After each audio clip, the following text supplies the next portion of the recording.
अस्सलाम वालेकुम dear students, welcome back to my YouTube channel. तो आप सबको जो है बहुत बहुत मुबारक हो। आप लोग जो है वो सेकेंड ईयर में आ चुके हैं, यानी कि आपका थर्ड सेमेस्टर स्टार्ट हो चुका है। साथ मेरा भी स्टार्ट हो चुका है, मुझे मुबारकबाद दीजिए। अच्छा जी, बात करते हैं कि हम क्या करने लगे हैं। हम स्टार्ट करने लगे हैं, हमारा एक सब्जेक्ट है, इसका नाम है पैथोफिजियोलॉजी। पैथोफिजियोलॉजी जो है वो हमारा थर्ड सेमेस्टर का एक सब्जेक्ट है। तो इसको हम स्टार्ट करने लगे हैं। फ़ाइनल का जो है हम अभी कवर करने लगे हैं। तो फाइनल का हम पहले कवर कर लेते हैं और उसके बाद जो है फिर हम मिड टर्म की तरफ बढ़ेंगे। ठीक है जी। तो बात करते हैं सबसे पहले कि पैथोफिजियोलॉजी मतलब क्या है इसका। पैथो का मतलब क्या है, एक्सपीरियंस और सफरिंग और डिजीज़। पैथो का मतलब क्या है, डिजीज़ की सफरिंग या उसका एक्सपीरियंस होना। फिजियो का मतलब क्या होता है, फंक्शन। ठीक है। तो पैथोफिजियोलॉजी बना क्या, इसकी डेफिनेशन क्या बनेगी, आगे पढ़ते हैं। तो इसके अंदर ये बात की गई, science of causes effects of disease, यानी कि वो वाली साइंस जिसके अंदर हम डिज़ीज़ की इफ़ेक्ट या कॉज पढ़ते हैं। ठीक है, कि उसके कॉज क्या हैं, उसके इफ़ेक्ट्स क्या हैं, डिज़ीज़ के इफ़ेक्ट्स क्या हैं, कॉज क्या है, वो चीज़ जब हम पढ़ते हैं उसको कहते हैं पैथोफिजियोलॉजी। दूसरा क्या है, study and diagnosis of disease. ठीक है, स्टडी करते हैं हम, क्या करते हैं, diagnosis of disease. Study of whole body organs called autopsy. ये एक पॉइंट है, नोट है। ठीक है, कि study of whole body organ जो है वो ऑटोप्सी कहलाती है। और अगर किसी पार्ट की हम बात कर रहे हैं, बॉडी के किसी पार्ट की एग्जामिनेशन की बात कर रहे हैं, तो उसको हम कहते हैं ये बायोप्सी है। ठीक है, ऑटोप्सी मतलब होल बॉडी ऑर्गन की एग्जामिनेशन, कि उसकी वजह क्या है, बीमारी की वजह क्या है, उसको कहते हैं ऑटोप्सी। और अगर किसी एक पार्ट को हम निकाल के एग्जामिन कर रहे हैं, उसकी डायग्नोसिस का पता कर रहे हैं, तो उसको हम कहते हैं कि ये बायोप्सी कर रहे हैं हम। ठीक है।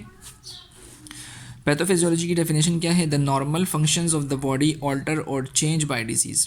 ठीक है, normal functions of the body जो होती है, उसको अगर कोई डिजीज़ चेंज कर रही है, किसी डिजीज़ की वजह से उसके नॉर्मल फंक्शन चेंज हो रहे हैं, उसको कहते हैं क्या है, ये पैथोफिजियोलॉजी। ठीक है जी। तो स्टूडेंट्स, पैथोफिजियोलॉजी की डेफिनेशन आपने पढ़ ली है, तो चलिए जो है अपने टॉपिक की तरफ बढ़ते हैं। आज का टॉपिक है हमारे पास है ट्रॉमा एंड सेल इंजरी। ठीक है जी। तो ट्रॉमा और सेल इंजरी क्या होती है, तो डिफाइन करते हैं इसको। Cell injury, alteration in cell structure and functions resulting from some stress।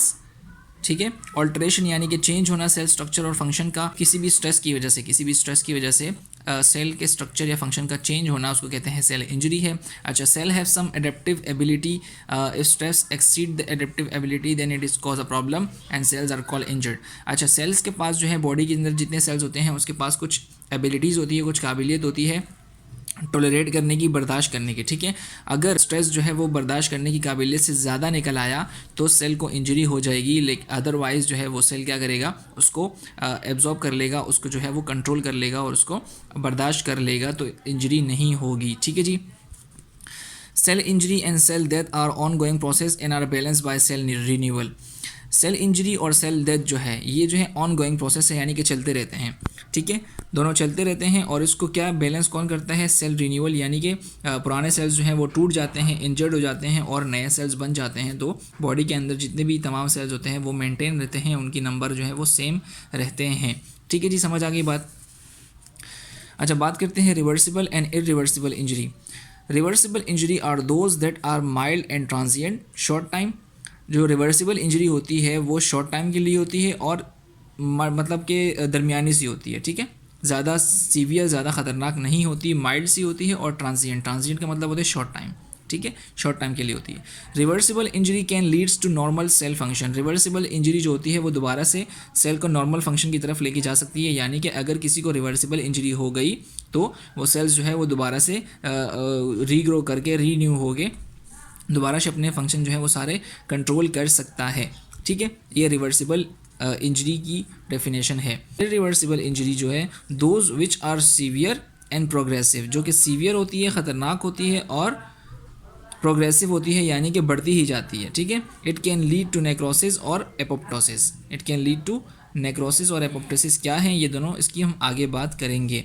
Reversible injury जो होती है, इसकी अगर हम एग्जांपल देखें, एग्जांपल ये है कि अगर किसी को जो है वो छोटी सी चोट लग गई खरोच आ गई, ठीक है, तो क्या होगा कि कुछ दिनों बाद जो है वो खरोच जो है वो आहिस्ता आहिस्ता ठीक होते होते होते होते दोबारा से जो है वो सही हो जाएगी वो जगह, ठीक है। और अगर इरिवर्सिबल की बात करें, इसकी एग्जांपल क्या होगी कि जैसे मिसाल के तौर पर किसी को जो है पेनक्रियाटिस है, तो पेनक्रियाटाइटिस जो है उसके अंदर जो है इन्फ्लेमेशन ऑफ द पेनक्रियाज हो जाता है किसी भी वजह से, ठीक है। तो अगर हम उसको ट्रीट कर लें तो वो रिवर्सिबल हो जाएगा, लेकिन अगर उसको ट्रीट ना कर सके और वो बढ़ती ही रहे, बीमारी बढ़ती ही रहे और लोग इग्नोर करते रहें उसको, तो क्या होगा, वो बढ़ते बढ़ते बढ़ते बढ़ते सीवियर और प्रोग्रेसिव की तरफ चली जाएगी और फिर वो रिवर्सिबल नहीं होगी बल्कि इरिवर्सिबल इंजरी के अंदर आ जाएगी और सेल जो है वो डेथ की तरफ चले जाएंगे, ठीक है जी।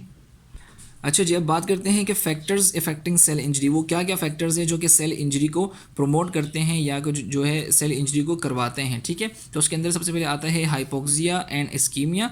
इन्फेक्शन हो सकता है, इन्फेक्शन जो है वो सेल डेथ करवा सकता है, सेल इंजरी करवा सकता है, फिजिकल एजेंट करवा सकता है, केमिकल एजेंट करवा सकता है, न्यूट्रिशन इम्बेलेंस करवा सकता है। इनको हम एक एक करके देखेंगे, तो चलें हाइपोक्सिया की तरफ चलते हैं। हाइपो का मतलब होता है लोअर और ऑक्सिया मतलब ऑक्सीजन, ठीक है। तो हाइपोक्सिया क्या मतलब, ऑक्सीजन का कम होना, ठीक है। Oxygen deprivation deficiency is the main factor for sale injury, ठीक है। Main factor for sale injury क्या है कि हाइपोक्सिया हो जाना, यानी कि ऑक्सीजन की डेप्रीवेशन या डेफिशिएंसी हो जाना। इट इज़ कॉज बाय, अच्छा हाइपोक्सिया जो है वो कॉज किससे होता है, वजह क्या है हाइपोक्सिया की, तो इसकी वजह है इस्कीमिया। इस्कीमिया क्या है, the insufficient blood supply to the organs due to any kind of clotting and also deficiency of glucose to target organs are called ischaemia, ठीक है। यहाँ देखिए मैंने डायग्राम बनाई हुई है, एक आपको आर्टरी नज़र आ रही है, ठीक है, यहाँ से ब्लड फ्लो हो रहा है। अच्छा ये जो आपको यहाँ जो डिपोजिशन नज़र आ रही है, लिपिड की डिपोजिशन है, इसको कहते हैं प्लाक, ठीक है, लिपिड की डिपोजिशन है। अच्छा अब ये जो है डिपोजिशन बढ़ते बढ़ते बढ़ते वहाँ से भी बढ़ते बढ़ते ये आर्टरी को ब्लॉक कर देगी। आर्टरी को जब ब्लॉक कर देगी, आपको पता है कि जब आर्टरी ब्लॉक हो जाएगी तो आगे ब्लड नहीं जाएगा, और जब ब्लड आगे नहीं जाएगा तो ऑक्सीजन नहीं पहुँचेगी सेल्स को। जब ऑक्सीजन नहीं पहुँचेगी सेल्स को तो क्या होगा, हाइपोक्सिया हो जाएगा, ठीक है। तो इस्कीमिया क्या है, इस्कीमिया जो है लिपिड्स की डिपोजिशन है, यहाँ पर फैट्स की डिपोजिशन है आर्टरीज के अंदर, वेंस के अंदर, वेसल्स के अंदर, जिसकी वजह से ब्लड जो है वो टारगेट ऑर्गन्स पर नहीं पहुंचता। ब्लड के साथ साथ ग्लूकोज जो है वो भी टारगेट ऑर्गन्स तक नहीं पहुंचता। जब टारगेट ऑर्गन्स पर नहीं पहुंचेगा तो उसकी वजह से क्या होगा, हाइपोक्सिया होगा, और जब हाइपोक्सिया होगा तो सेल जो है वो डेथ की तरफ चला जाएगा, सेल जो है अपना फंक्शन छोड़ देगा। समझ आ गई बात। अच्छा यहाँ पे एक नोट है कि hypoxic cell injury leads to hydropic degeneration. Hypoxic cell injury leads to hydropic degeneration. Hydropic degeneration क्या होती है, सेल स्वेल विथ वाटर। जब सेल के अंदर वाटर फिल हो जाता है, ठीक है, जब सेल के अंदर वाटर फिल हो जाता है उसको कहते हैं कि हाइड्रोपिक डिजनरेशन है। तो कौन करवाता है, ये हाइपोक्सिया करवाता है। किस तरह से करवाता है, चलिए इसकी चेन देखते हैं। हाइपोक्सिया होने की वजह से क्या होगा, सेल्स के पास ऑक्सीजन नहीं पहुंचेगी, ग्लूकोज नहीं पहुंचेगा, ठीक है। जब ग्लूकोज और सेल नहीं पहुंचेगा तो क्या होगा, एटीपीज़ की प्रोडक्शन नहीं होगी। एटीपीज़ क्या है, एडिनोसिन ट्राइफॉस्फेट, ये एनर्जी मॉलिक्यूल्स हैं, सेल के अंदर एनर्जी मॉलिक्यूल्स हैं। जब एटीपीज़ की प्रोडक्शन नहीं होगी, उनकी डेफिशिएंसी हो जाएगी, तो सेल का जो बैलेंस है वो ख़त्म हो जाएगा। बैलेंस का क्या मतलब है कि सोडियम जो है वो आउटसाइड होता है, पोटेशियम जो है वो इनसाइड होता है। पोटेशियम चला जाएगा आउटसाइड, सोडियम आ जाएगा इनसाइड, ठीक है। तो इसकी वजह से क्या होगा, जब सोडियम इनसाइड आ जाएगा तो साथ साथ उसके वाटर भी सेल के अंदर आ जाएगा। जब सेल के अंदर वाटर आ जाएगा तो वाटर के जमा होने की वजह से सेल जो है वो फूल जाएगा, स्वेल कर जाएगा। जब स्वेल कर जाएगा तो इसको कहते हैं कि ये हाइड्रोपिक डीजनरेशन है, यानी कि सेल का स्वेल होना वाटर से। समझ आ गई बात। स्टूडेंट, सेल डेथ और सेल इंजरी, उसका पहला जो फैक्टर था हाइपोक्सिया, वो हमने डिस्कस कर लिया। अब उसका दूसरा फैक्टर पढ़ते हैं कि इन्फेक्शन की वजह से कैसे हो सकता है, ठीक है, सेल इंजरी कैसे हो सकती है। Infection, tiny viruses to large parasite, यानी कि टाइनी वायरसेस भी जो है वो इन्फेक्शन प्रोड्यूस कर सकते हैं, सेल डेथ कर सकते हैं, सेल इंजरी कर सकते हैं। लार्ज पैरासाइट्स जो हैं वो भी क्या कर सकते हैं, सेल इंजरी, सेल डेथ करवा सकते हैं, ठीक है जी। अच्छा, viruses and bacteria enter the cells and make defected protein. जो वायरसेस और बैक्टीरिया होते हैं वो क्या करते हैं, सेल्स के अंदर चले जाते हैं, सेल्स को रप्चर कर देते हैं, उनके अंदर चले जाते हैं और सेल के अंदर मौजूद डीएनए को यूज़ करके, सेल के अंदर मौजूद डीएनए को यूज़ करके डिफेक्टेड प्रोटीन्स बनाते हैं। आपको पता है कि प्रोटीन्स जो हैं वो बिल्डिंग, बॉडी बिल्डिंग जो है वो उसके लिए होती है, यानी कि मसल्स की ग्रोथ के लिए होती है, ठीक है। तो जब डिफेक्टेड प्रोटीन्स बनेंगे तो मसल की ग्रोथ सही नहीं होगी, मसल्स की ग्रो नहीं होगी तो बॉडी डिफेक्ट की तरफ चली जाएगी, बॉडी डिजीज़ की तरफ चली जाएगी। ठीक है, वायरसेस एंड बैक्टीरिया क्या करते हैं, enter the cells and make defected proteins. ठीक है, ये इन्फेक्शन हो गया, हम इसको शॉर्ट में कहते हैं कि इन्फेक्शन है। Some bacteria can produce endo and exotoxins. कुछ बैक्टीरिया जो होते हैं वो एंडो और एक्सोटॉक्सिन्स बनाते हैं। टॉक्सिन्स का मतलब याद रखिएगा हार्मफुल सब्सटेंसेस या हार्मफुल केमिकल्स।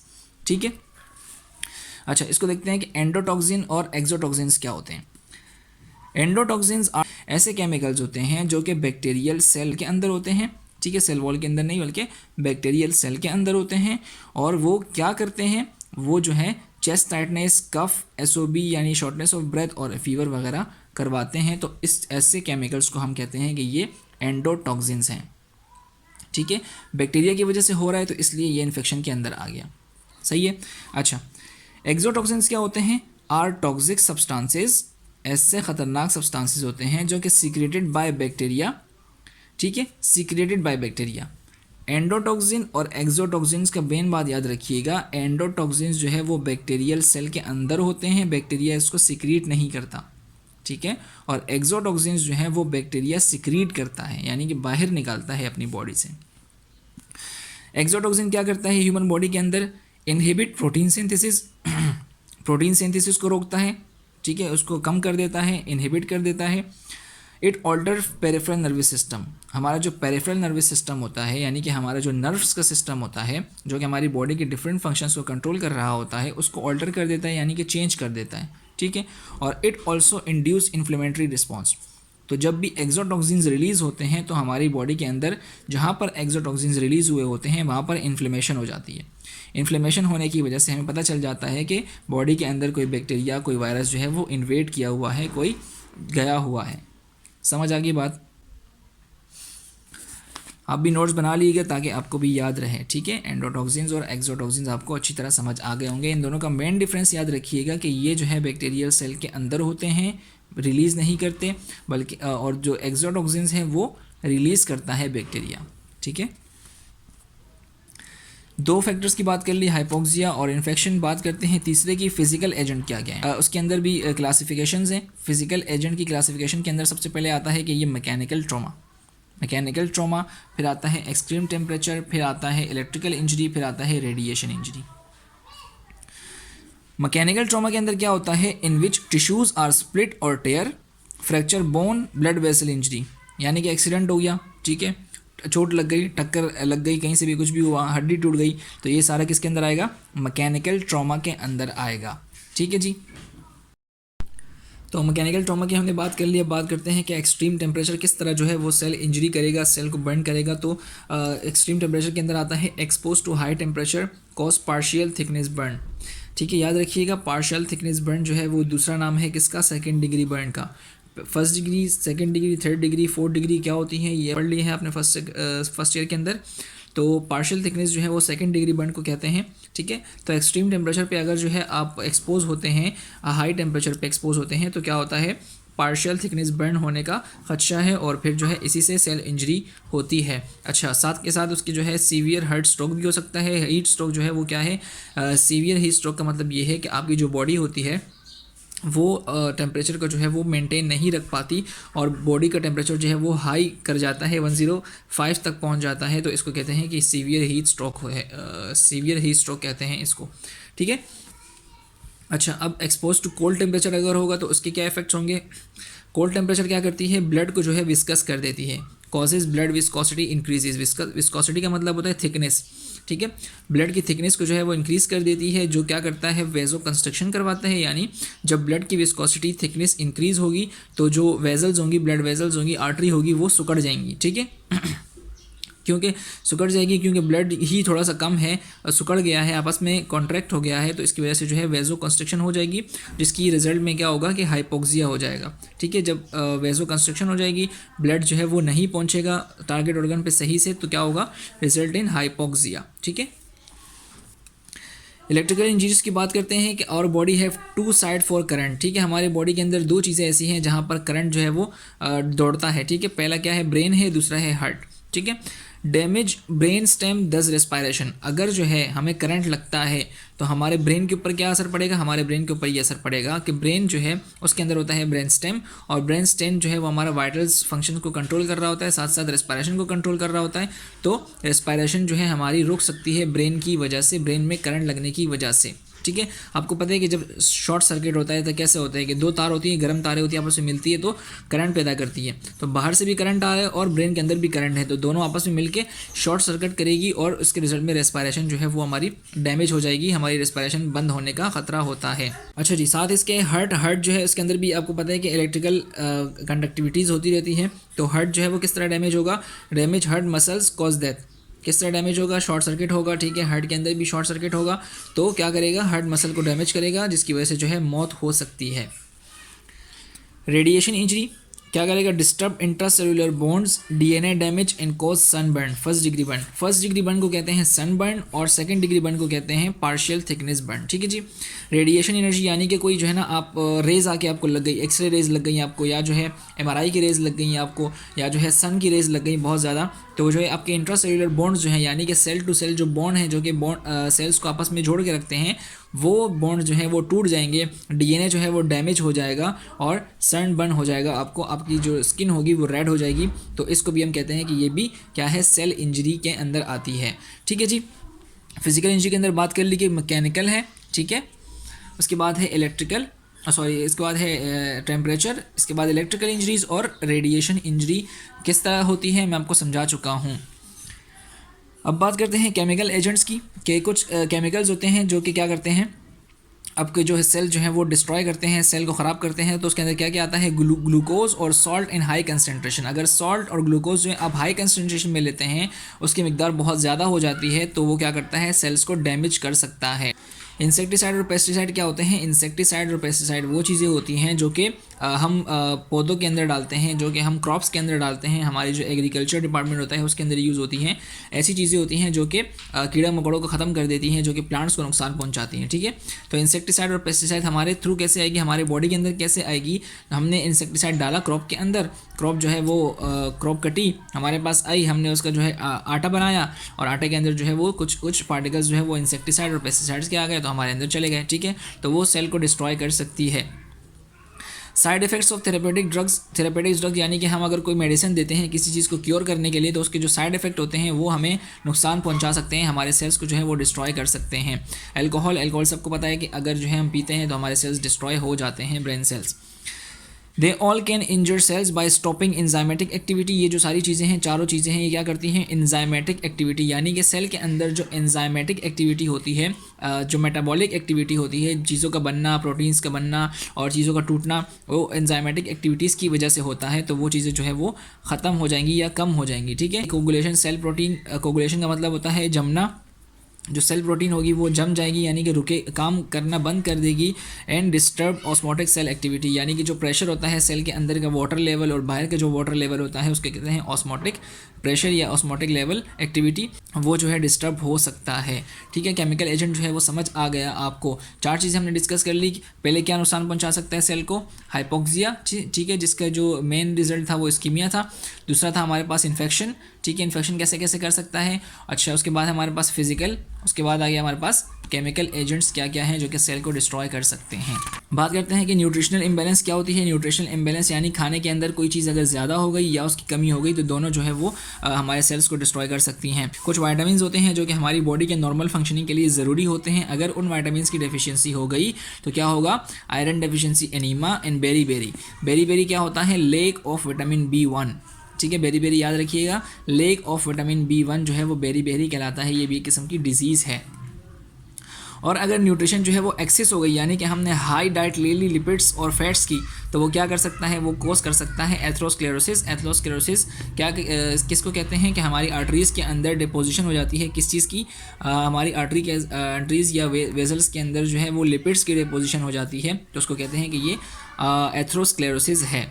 ठीक है जी, न्यूट्रिशन इम्बैलेंस समझ आ गया। 5 चीज़ें डिस्कस कर ली हमने, उसको रिकॉल कर लीजिएगा ताकि आपको याद रहें और अपने पास नोट्स बना लीजिएगा लाजमी तौर पर। ठीक है जी, तो स्टूडेंट्स यहाँ तक जो है हमारा पहला पार्ट कंप्लीट हुआ। इंशाल्लाह नेक्स्ट वीडियो के अंदर इसका सेकंड पार्ट और फिर थर्ड पार्ट जो है डिस्कस करेंगे। तो सब्सक्राइब कर दीजिए चैनल को, अपने दोस्तों के साथ ज़रूर शेयर करें। अल्लाह हाफिज़।